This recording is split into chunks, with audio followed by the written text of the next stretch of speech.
Keep the wheels of economic recovery turning. The Hindu. The forthcoming economic survey will tell us about the state of the economy based on available empirical evidence.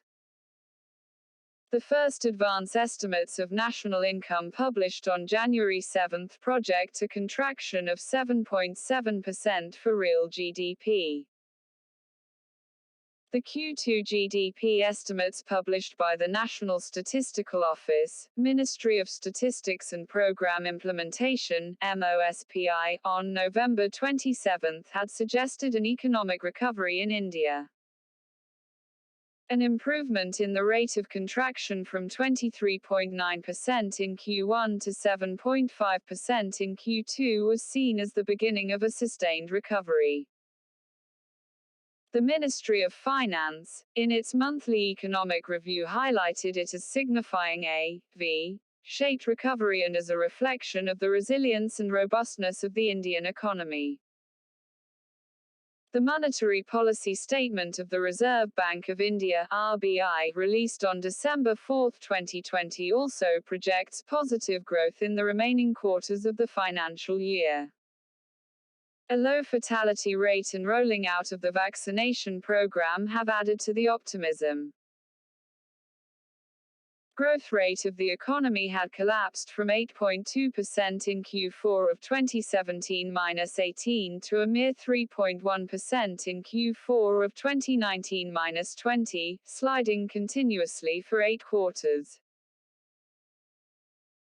The policy stance adopted by the Union government against this backdrop was premised on the hope that private corporate investment will pick up momentum sooner than later, putting the economy back in the trajectory traced in the first decade of the new millennium.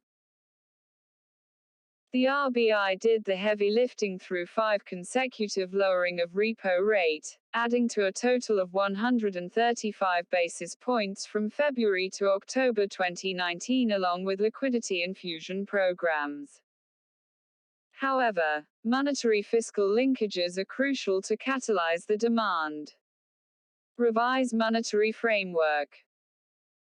While being cautious of inflation, the RBI has decided to continue the accommodative stance in its latest monetary policy to support growth.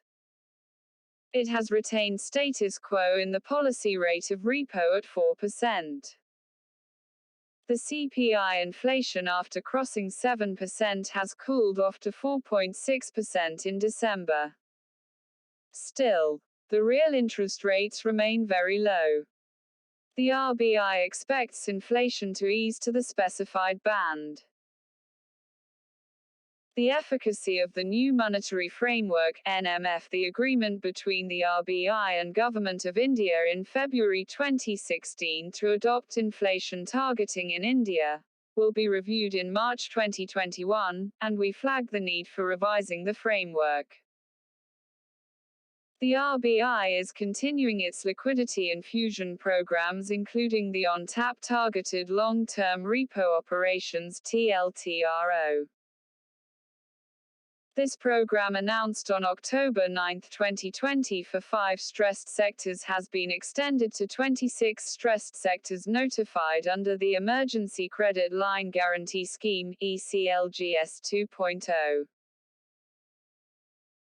The RBI is also continuing its Operation Twist, the elongation of debt maturity structure through simultaneous buying of long-term bonds and selling of short-term bonds, with open market operations (OMO) of 10,000 crore rupees scheduled for December 17, 2020. Nevertheless, the RBI governor has rightly pointed out that the signs of recovery are far from being broad-based and are dependent on sustained policy support.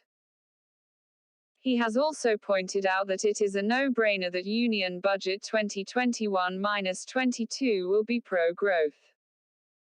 Stimulus by the states moves. The economies which rebounded fast, post the global financial crisis, were the ones which resorted to significant fiscal stimulus.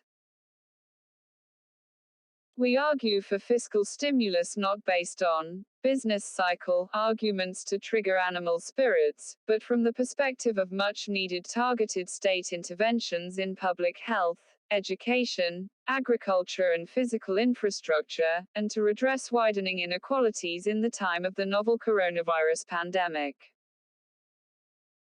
In a context where private final consumption expenditure is sluggish, contracting 26.7% and 11% in Q1 and Q2, respectively, a fiscal dominance is expected in India for sustained economic recovery. However, India cannot afford fiscal stimulus at the rates of advanced economies, due to a lack of fiscal space. The pandemic has hit many crucial sectors and has left millions jobless. It is in this context that the finance minister has promised a never-before-like budget on February 1, 2021. The Biden plan of $1.9 trillion will make the pandemic response of the United States a massive $5.2 trillion. Compare this with the $800 billion worth U.S. fiscal response to the global financial crisis. According to the International Monetary Fund's Fiscal Monitor database of country fiscal measures, the fiscal stimulus for India is 1.8% of GDP. The corresponding figures are, for Brazil 8.3%, Russia 2.4%, China 4.6%, and South Africa 5.3%. The IMF, in its Fiscal Monitor, highlights the need to scale up public investment to ensure successful reopening, boost growth and prepare economies for the future. Subdued interest rates make this case even stronger. Finance Minister Nirmala Sitharaman, in her interview on December 8, 2020 to Bloomberg TV, indicated that the fiscal deficit fears will not derail government spending. This announcement is welcome, given the much-needed fiscal package for enhancing the public health infrastructure and the COVID-19 vaccine rollout, to address the falling effective enrollment rates due to the digital divide, the employment and livelihood crises and the need for strengthening social and physical infrastructure spending. Plummeting private corporate investment in India is a matter of concern. A co-authored paper by Hrishikesh Vinod, Honey Karan and Lekha Chakraborty in the Handbook of Statistics titled Financial, Macro and Microeconometrics using Maximum Entropy Ensembles time series methodology showed that public infrastructure investment is the prime determinant of private corporate investment in India.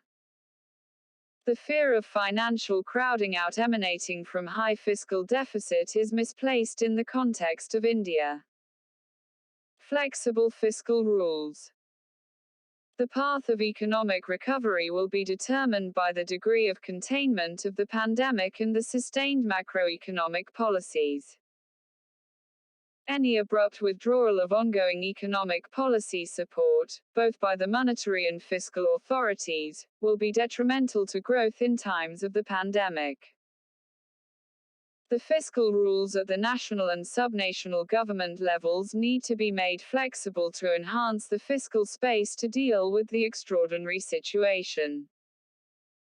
The public debt deficit dynamics in India, therefore, needs a careful calibration in the forthcoming budget 2021-22.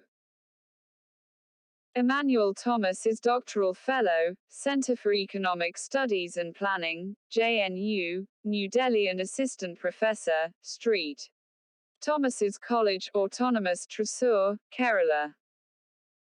Lekha Chakraborty is Professor, National Institute of Public Finance and Policy, New Delhi and Research Associate, Levy Economics Institute of Bard College, New York.